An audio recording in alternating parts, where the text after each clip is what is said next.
right, this is the regularly scheduled meeting of Public Works Committee.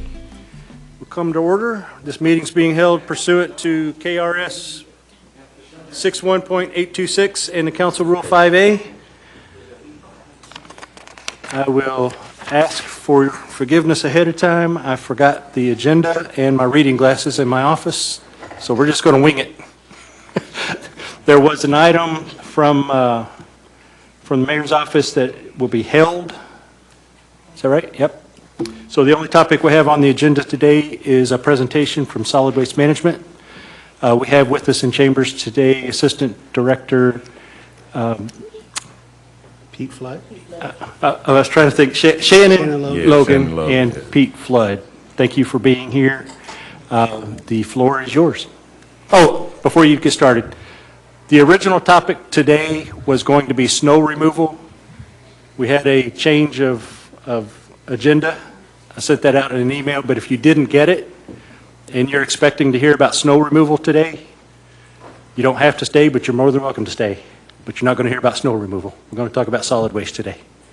So with that apology, the floor is yours, sir. Thank you.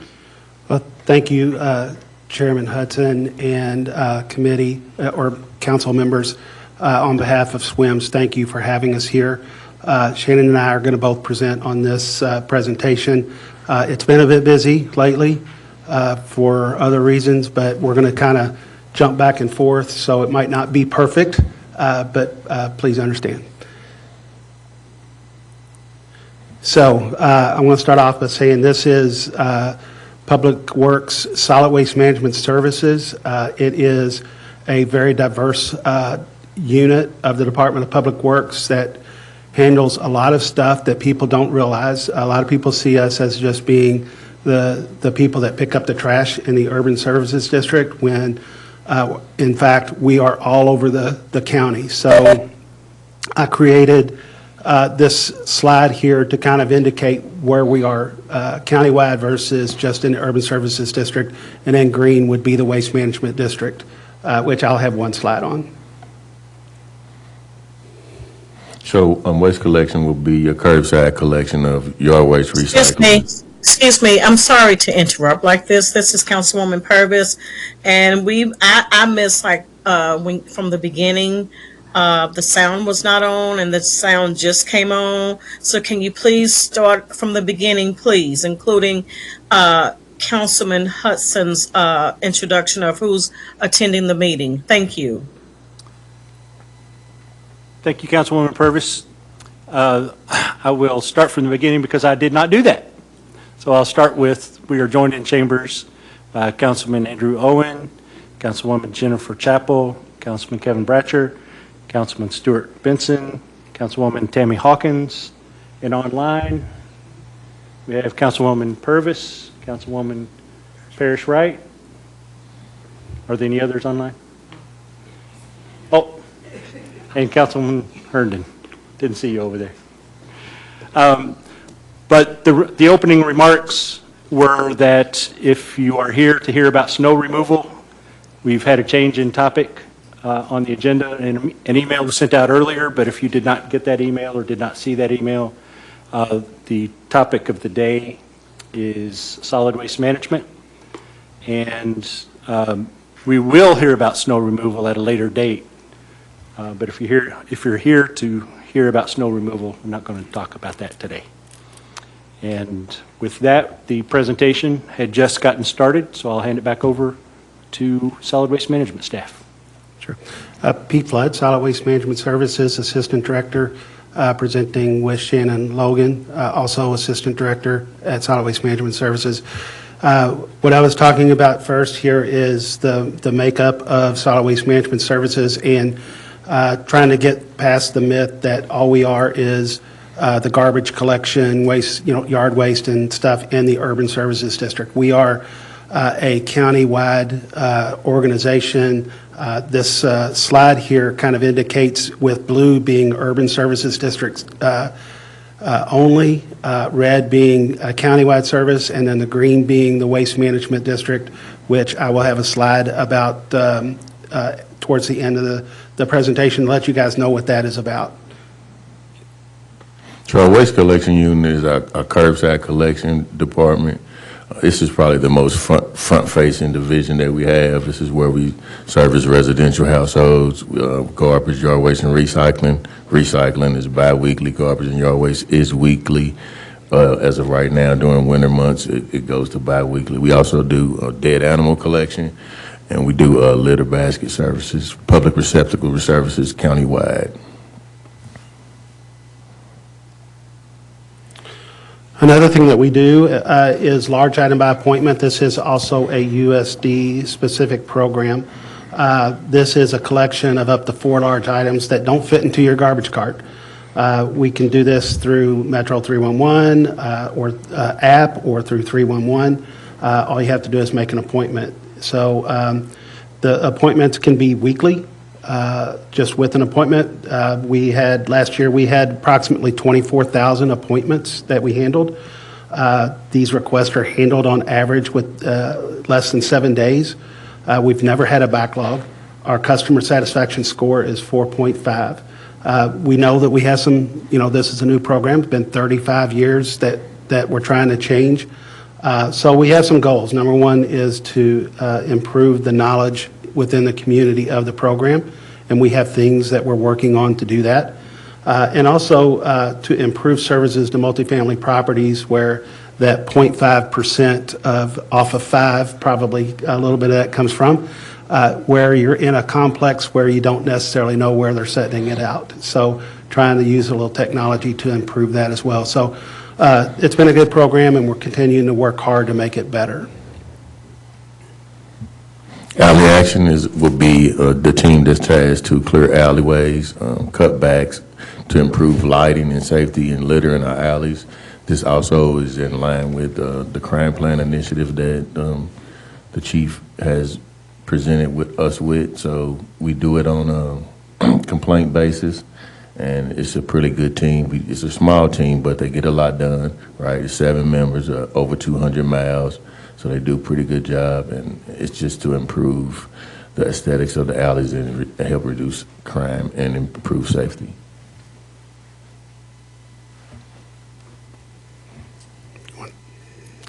So street sweeping. This is actually a countywide thing that we do. We just do it a little bit differently. First, in the Urban Services District, 3 times per year, includes bike lanes. Last year, we did about 2,600 miles of roadway, removed over 748,000 pounds of litter, which is only 25% of what we collected. We do this, we can't do an announcement schedule, but we would love to be able to do that. A lot of people ask that. We do sign the streets the day before, and we ask people to sign up for notifications. We're trying to improve the number of people that sign up for those alerts, so any help that we can get from you guys in trying to get that word out, that would be great. So we also do suburban street sweeping 3 times per year, plus all bike lanes inside and out 9 times a year. So this is a contracted services. A biggest difference between the suburban and the urban is most of the suburban roads do not have on-street parking. On-street parking is a challenge, which requires a lot more of the notifications, and they tend to be a lot dirtier because the traffic doesn't move the debris. So the sign up and alerts aren't needed there. The roadways are less impacted. And, again, they cleaned about 2,600 miles, 10,000 pounds of litter. So we have some goals to make it better, obviously notifications where we can, but also we want to increase our focus on heavily arterials in that suburban area, the Dixie highways, the Preston highways, all the major ones that lead out. So we want to be able to get into those gutters a little bit better. I'll do this one too. These are drop-off sites. We operate these both funded by the Waste Management District and funded by the Urban Services District. So we have self-service drop-off sites. There's 13. They're both inside and outside of the USD. That uses a front-load dumpster. And one of the biggest problems we had with that was we couldn't keep up with them. So switching to this front-load dumpster through an agreement with the Waste Management District to do pop-up drop-offs was a big plus for us. So it did reduce the illegal dumping. It's a little bit more inconvenient for people to drop off, but it has worked. Assisted service recycling centers are funded by the Waste Management District. These are things that accept source-separated recycling, but also use motor oil, antifreeze, and those types of things, open 5 days a week. Household hazardous materials, which is a big one that a lot of people don't know about. It's one of the more expensive ones to do. We have one of those sites that's out close to the landfill on Grade Lane, but it will take just about anything that's going to come out of a household. It is only for residential household waste. Anything that comes from a business, nonprofit, from a different government agency, wherever, it is a regulated waste and we cannot accept it. Plus, we have the electronics drop-off at the WRC, which is funded by SWIMS. Clean Collaborative is our litter abatement program. These crews cleaned over 3,000 miles, removing of 16,000 bags of litter along. This is also along the roadways. This is a USD and a countywide initiative.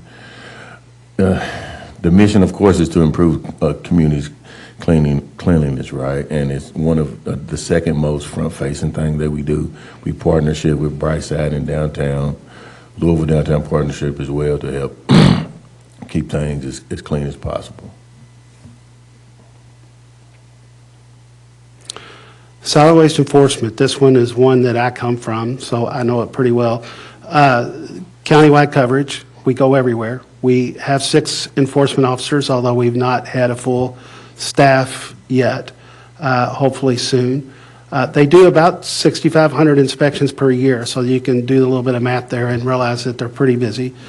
We enforce Chapter 51, which is basically the set out of waste, people doing it wrong or at the wrong time. Illegal dumping, we do street sweeping, parking violations, and new is going to be uncovered load enforcement, where people are driving down the road and they got stuff flying out the back of their vehicle. The unit does have the ability to impound. We get assistance from LMPD to do that. Some of the things that we're working on there is to improve the increasing fines on persons caught illegal dumping multiple times. Yes, we've had some people caught up to 4 times. They're not happy when we come and get their car the 4th time. So the other part is focusing on civil citing of vehicles with unsecured loads. We've just started to do that. Hopefully, what we feel like that we're seeing right now is a lot more loads going down the road with secured loads. So I think that the news has already started to get out. To go along with that, we maintain a lot of education and social media when it comes to illegal dumping, because trying to get people to understand that there are cameras out there, they can get caught, is important. It's one of the most liked things that we do social media-wise. People comment on it, pro or against. They're commenting on it, which it's a conversation, which means illegal dumping is part of the conversation that people know is probably not a good thing to do. So you can see some of the things that we've posted on social media. And on the right, that is a excerpt from our website. We maintain vehicles that we're both looking for and some vehicles that we've impounded. And it's also a place that people can go. They can make an anonymous report. They can upload their home images or videos to us. They can make a statement, and we can cite based upon their images and pictures. So it's an important thing here is that you guys help us share that message so that, number one, people are hearing it, but also where they can go to address it. Waste Reduction Center is our transfer station at Meriwether. Residents can drop off 4 large items, 4 tires, 3 electronics per day. We also accept appliances that do not contain Freon. As of today, we no longer accept cash. This is a card-only operation and open 5 days a week. Pop-up drop-offs, these are extremely popular events if you haven't heard of them. pay attention. I think that there's one this, following week, I believe. Anyway, it's on our website. These events started off as just disposal events in one part of the county. We wanted to transform them. It was a goal of the Waste Management District. And when I say we switched to different dumpsters for the unstaffed recycling centers, this is kind of one of the trade-offs. So these are popular. I don't have the statistics, but I believe that there was about 8,000 people that participated. People can drop off large household items, electronics, scrap metal, bundled yard waste, up to 4 tires, household recyclables, prescription medications to the sheriff's department, gently used shoes that go to water step, and documents for shredding.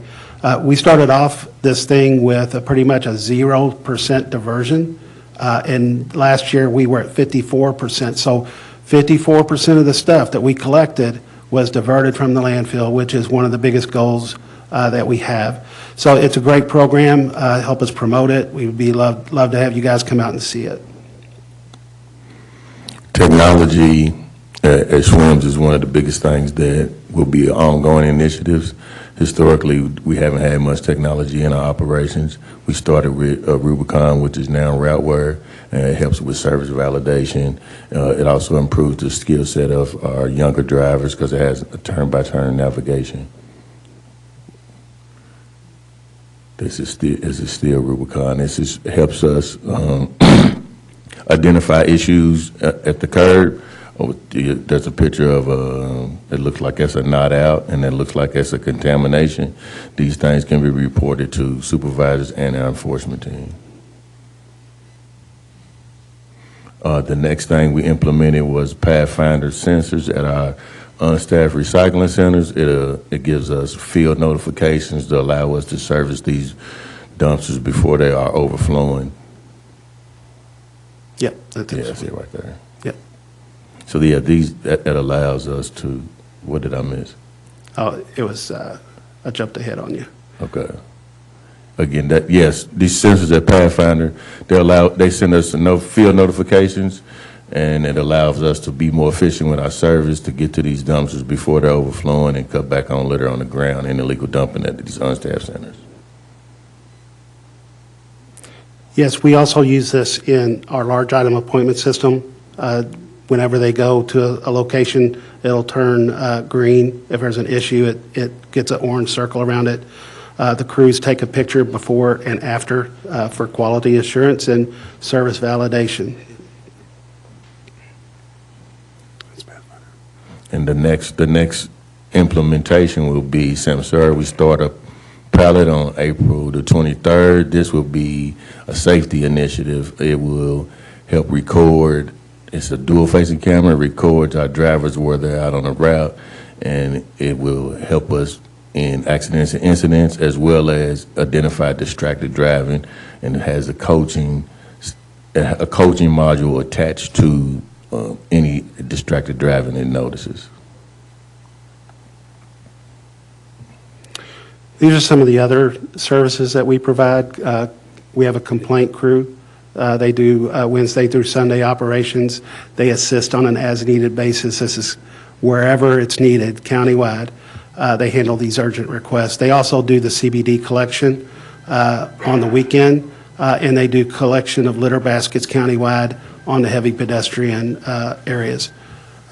We do bulk roll-off operations, preside these dumpsters for many metro agencies, like Metro Parks. We do a lot of special events, and one that's near and dear to our heart right now, storm debris.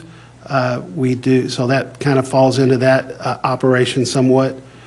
Central Business District, 7-day-a-week service, usually third shift except for the weekends, which is quite a bit. And they also do this litter baskets in the CBD and extending out on some of the corridors. And then again, the storm disaster response, the storm debris sites, debris management, we assist EMA. We've been heavily involved in that for the past couple of weeks. The last slide I have is a little bit about the Waste Management District 109 board. The Waste Management District resides in the SWIMS budget system. It's a board that oversees solid waste planning for the county. It was given its responsibility by Metro Council fiscal court back in the early 1990s, and again in 2005 under the new Metro Council. Its major functions is, number one, solid waste management planning, and that is ensuring that we have enough disposal capacity for the next 5, 10, and 20 years for the waste that's going to come into our community. Another thing is community-wide education, which is extremely important for us to move forward in getting all that diversion. Already talked about the recycling sites, the hazardous materials, but it also, this falls into licensing compliance of solid waste management facilities and waste haulers, the landfills, the recyclers all throughout the community. So that falls underneath of the Waste Management District. It also receives grants for litter abatement and illegal open dumps when necessary. That funding goes primarily into our Clean Collaborative program. Countywide recycling and diversion tracking, so you don't know how you're doing unless you track it.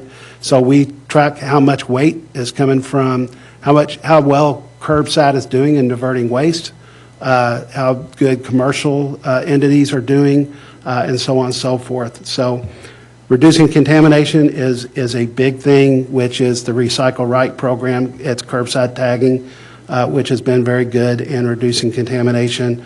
Run recycling tours, and we also provide a thing called Recycle Coach app. It's a great app that you can have that, and if you want to know where to take something to get rid of it, you can click in there, put it to their what goes where, and it will tell you just about anything where you can take it for disposal or recycling. And that is the end of our presentation. We'd be happy to take any kind of questions that you guys may have. All right, well, thank you. That's fascinating. I have some questions written down, but my colleagues are always much smarter and ask much better questions than I do, and I have two people in the queue. Councilman Bratcher. Can I be put in the queue, Mr. Chair? Yes, ma'am. I just want to say I love everything about this, and have really been happy with Robert Lush over here. I mean, he's in Nicole and everybody in your department. And I think you really got your finger on the pulse of the problems here, because, you know, this litter and the illegal dumping, that makes me go from 0 to 60 mad in a second. And I just really do appreciate everything. And this Clean Collaborative,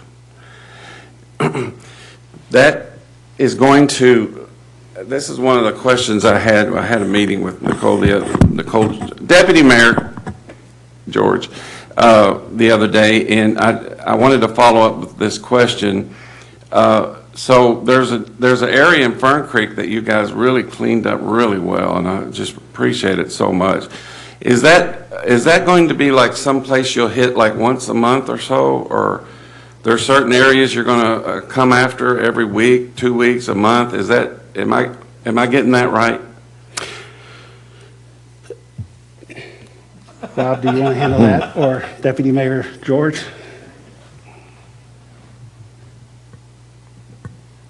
Can everybody hear me? Okay.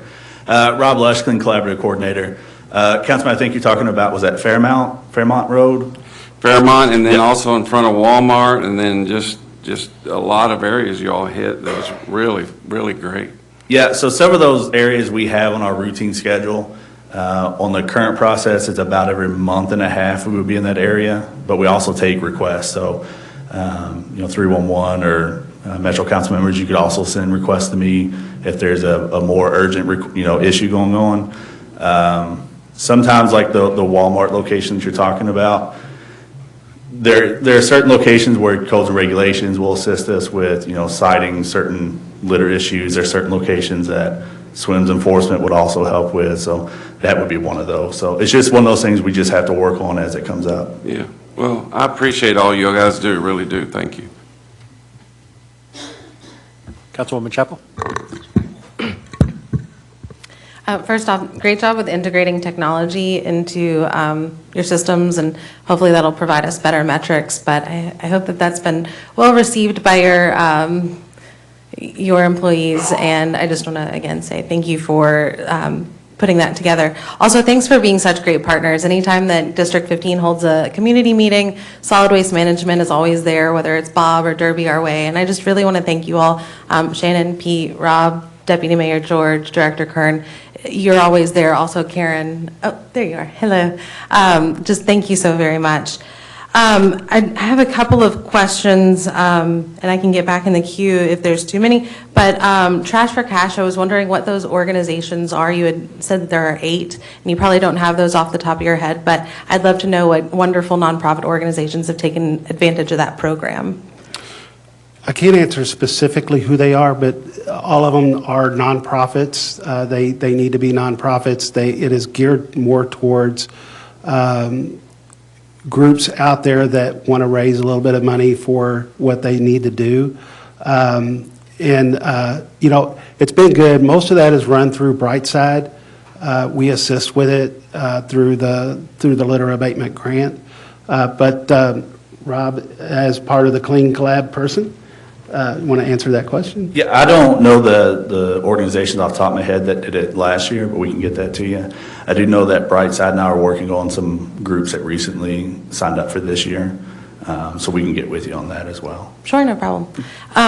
Also, as many of my colleagues know, and I'm sure that you all hear all the time, that people really lament about the absence of junk pickup. And now we have that with large item pickup appointments. And I hear that's going very well, and I love to see a 4.5 approval rating. I'm hoping that's out of 5 stars. Yes. But last night at the Derby Our Way meeting, this came up, and Director Kern had said a couple of stats that really helped reinforce the idea of this. The goal of this program was to curb illegal dumping. And I think that there were some startling statistics that were shown that this program has had a real impact versus just setting your junk out and hoping somebody, picks it up twice a year. So could you speak to that? Sure, I can speak to that one. That was its intent. The intent is that a residential household has the ability to get rid of their garbage, recycling, yard waste, and now large items quickly and as they're generated instead of waiting 3 months for the next pickup. The idea behind that is that if you have someone that has this material and they can't hold it for that long because they don't want to get cited for it being on their property, or they don't want to get cited by or get in trouble with their landlord, they would take it down and put it on somebody else's property, what we call neighborhood dumping. That's what this was intended to be, is to give that person that opportunity to get rid of it quickly in the right way.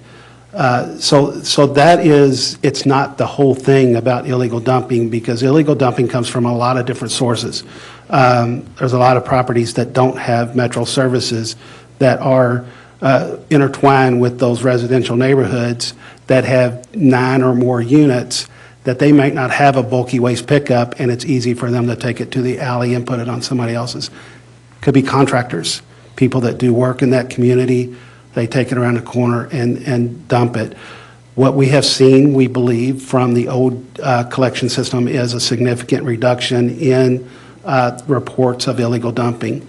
And we're encouraged by that. It's not across the board, or not as much in some parts of the community as in others, and that's a challenge to us, and why we want to run some education campaigns that are in the community that can help us do it. I think that's been a little bit of a weakness of ours, is getting out the word everywhere it needs to be. I think from going to national conferences, for people being able to get rid of their material as it's generated and as simply and easily at the curb is a big factor in reducing illegal dumping. I do believe it's had an impact.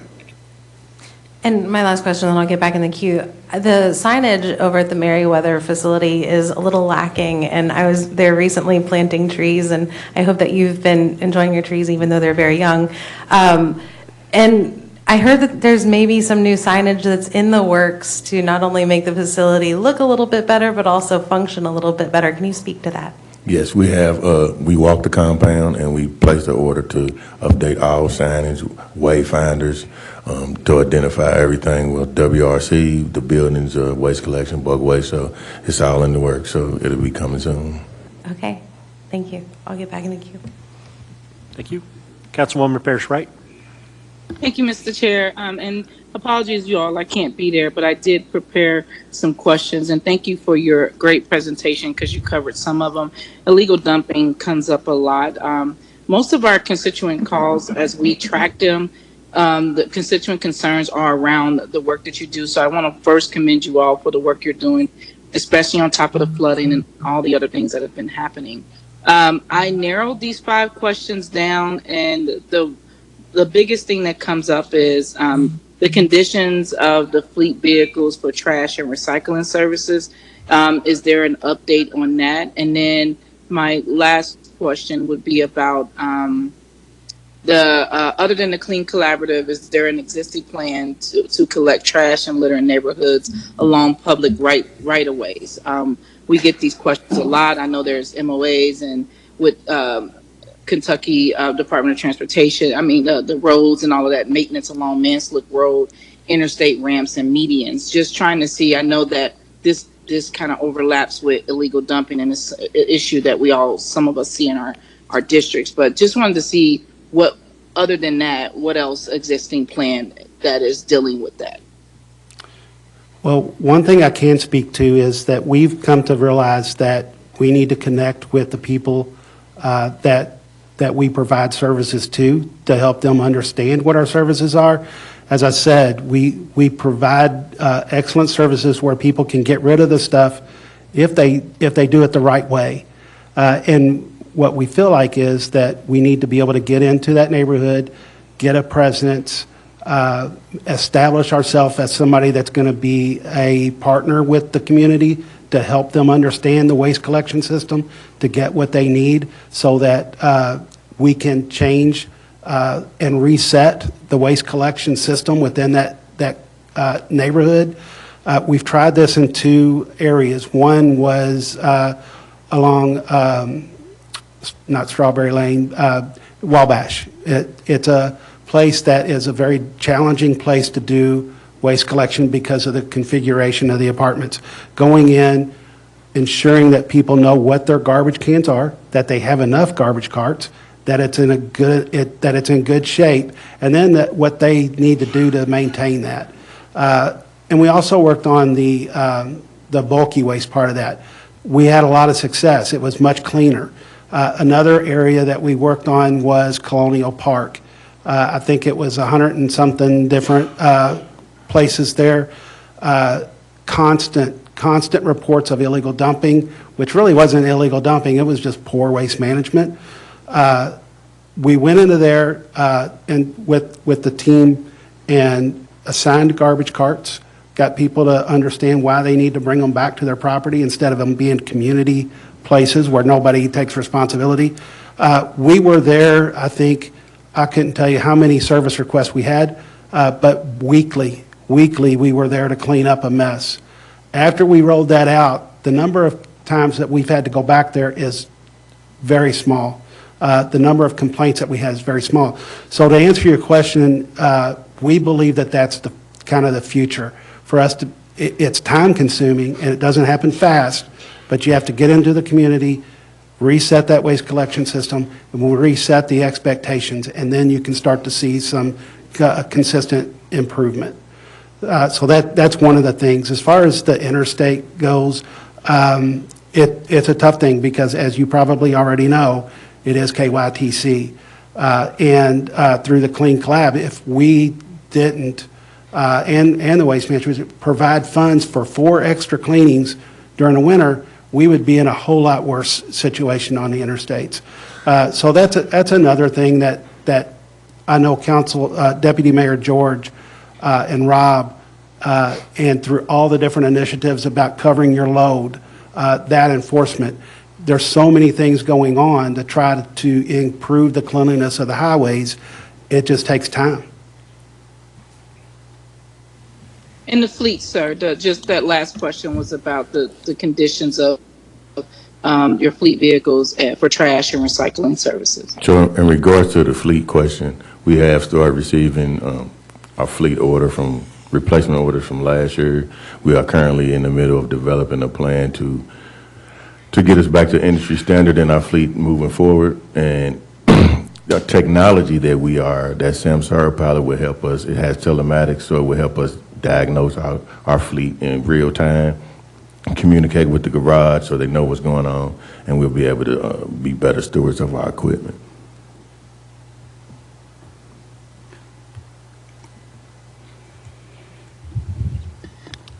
Councilwoman Parrish, were those all your questions?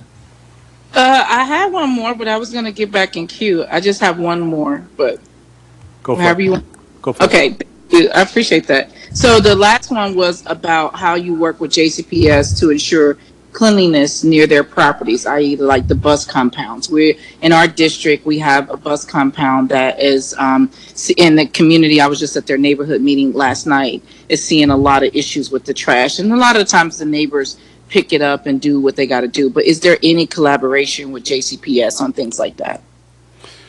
I can't say that we have any specific collaboration with the bus compound or JCPS. It's typically they should be maintaining their properties and the bounding areas of the property. So some of that could be just making them aware. Some of it, you don't want to say compliance issues, but trying to impress upon them the impact that it's having on the community near them. And typically, when we go through and clean, that's what we're going to do. So I really can't answer to any specific compound or area, but just let us know what that is, and we can see what we can do to help. Councilwoman, this is Rob Lush. I would also say Brightside does a lot of work with JCPS when it comes to the school. I know they have a representative on the Brightside board, also on the cleanliness committee, so they are involved with a lot with that. So, thank you all. I'll reach out and follow up with them as well. I appreciate you all. Thanks. Thank you. Councilwoman Hawkins. Thank you, Chair. First, I want to say thank you to Deputy Mayor George. I know we're not talking about snow today, but I'm just going to touch on a couple things about this rain. She just showed up and showed out, called me directly and was like, hey, Councilwoman, I'm out here in your district, and that is very rare, for a director, well, not a director, but a deputy mayor just to be out there in the district. And I just want to